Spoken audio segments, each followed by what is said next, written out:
Hello, I'm Nash Ravinsky and you're watching Break the Fake. They make them, we break them, and tell you all you need to know. Would you look at that? Not long after China began seriously throwing its weight around the seas of the southern hemisphere, we're now seeing the Kremlin announce that it's going to unilaterally redefine its maritime borders with Lithuania and Finland. According to a statement from the Russian Defense Ministry, parts of the eastern Gulf of Finland and areas near several cities near Kaliningrad will now be considered internal waters of the Russian Federation. To cap it off, Russia will also change the geographical coordinates of the outer edge of its territorial waters. But that's not the end of Russia shaking its fists at Western countries. One of the last Russian generals still in his post and not jailed for corruption or treason, Viktor Saboryev, who is also sitting on the State Duma Defense Committee, has been busy recently spinning tall tales of how Russia is actually conducting just a small, limited, special military operation. Yeah, we've heard that before, haven't we? But once the war is finally declared, he says the Federation will introduce full mobilization, with no deferments for military-aged men. Mobilization for war means full mobilization, no deferments, no limits, otherwise we'll be left with a significantly reduced personnel pool and not enough men to fight with, said he. Saboryev also added that should full mobilization be introduced, Russia will most likely draw on new Russian citizens from Central Asia first, seeing as they usually have more than 3 children. According to the general, this is the reason for the Duma Defense Committee recently recommended that the bill on deferring military service for fathers of 3 or more children be scrapped. Tremble, all nations. Russia is just about to send pissed-off dads and terrified immigrants to the front. It's a very Russian thing to do, after all. A moral mobilization, meanwhile, was introduced by the radiant son of Russia, the enlightened defender of moral values. Like King Arthur with his round table, he's been looking to gather a band of valiant knights ready to take the helm of government without ever succumbing to bribery, whatever the size of the envelope. That's quite the tall order, by the way. We don't really know if even a mastermind like Putin will be able to deliver on this. Right now, he's staying optimistic. Формирование органов власти, исполнительных органов власти, прежде всего правительства Российской Федерации после выборов президента, это очень важный этап в работе Государственной Думы, поскольку, как я уже говорил, сбоев, перерывов в работе быть не должно, вообще в обычном режиме не должно быть, а в условиях сегодняшних это тем более важно. Поэтому я вас хочу поблагодарить, и вас, и всех депутатов, за то, что работа была проведена, исходя из интересов государства, а не исходя из каких-то групповых интересов. By the way, our King Arthur analogy doesn't seem to be quite as abstract as it might actually seem at first glance. After all, this guy likes tables too, preferably the size of an aircraft carrier. Anyway, the world seems to be still mourning the loss of the valuable leadership of the late president of Iran, Ebrahim Raisi. Columns of mourners went through cities across Europe. The laments were particularly loud among those who were forced to leave the paradise on earth, that is, the Islamic Republic of Iran.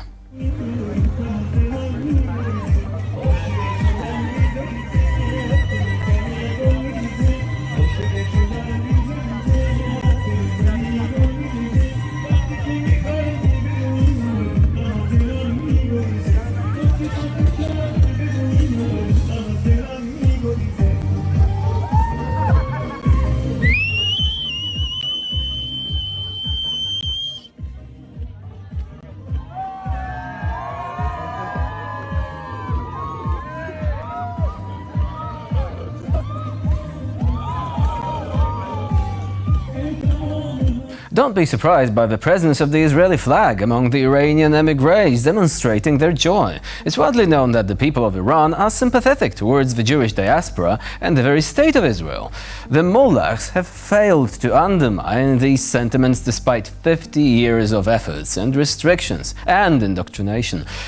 This outburst of joy over the death of the bloody Iranian tyrant has left severely outraged none other than the Prince of Clowns, the red-nosed gentleman Vladimir Solovyov. Let's take a look.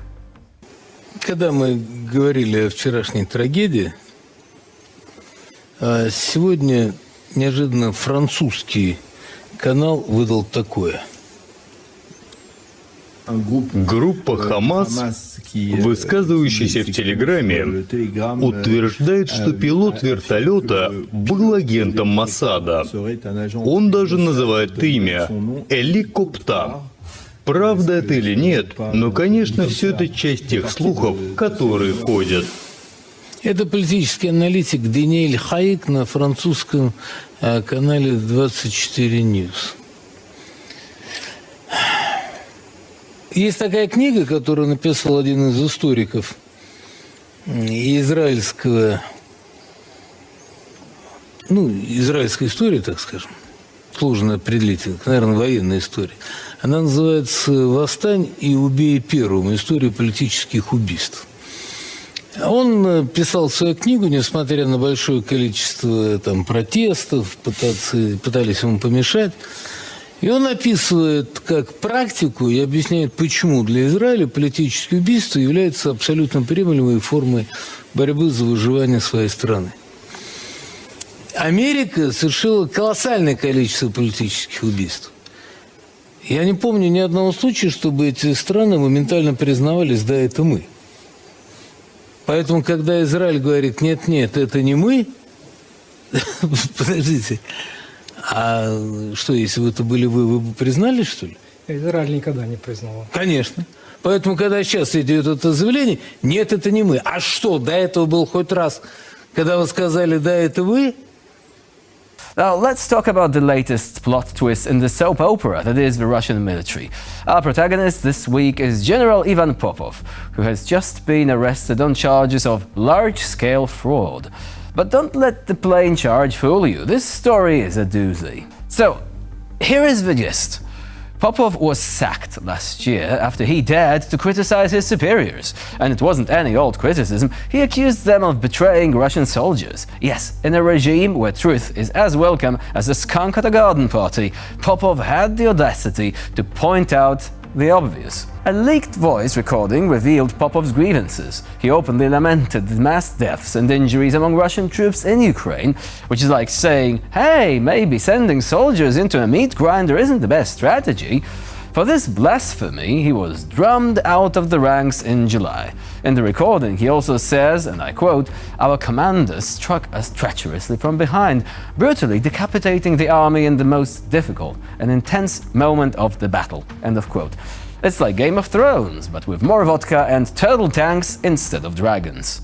Now, you might think that a general being concerned about the welfare of his soldiers is, his job. But in the Russian military, it seems caring is an actionable offense.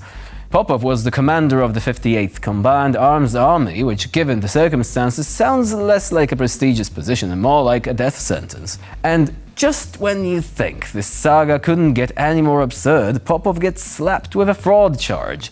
It's as if the Kremlin's PR team thought, criticizing us for getting soldiers killed is bad, but how can we make this guy look even worse? Oh, I know, fraud charge. Because nothing screams justice like punishing someone for telling the truth by accusing them of something completely unrelated.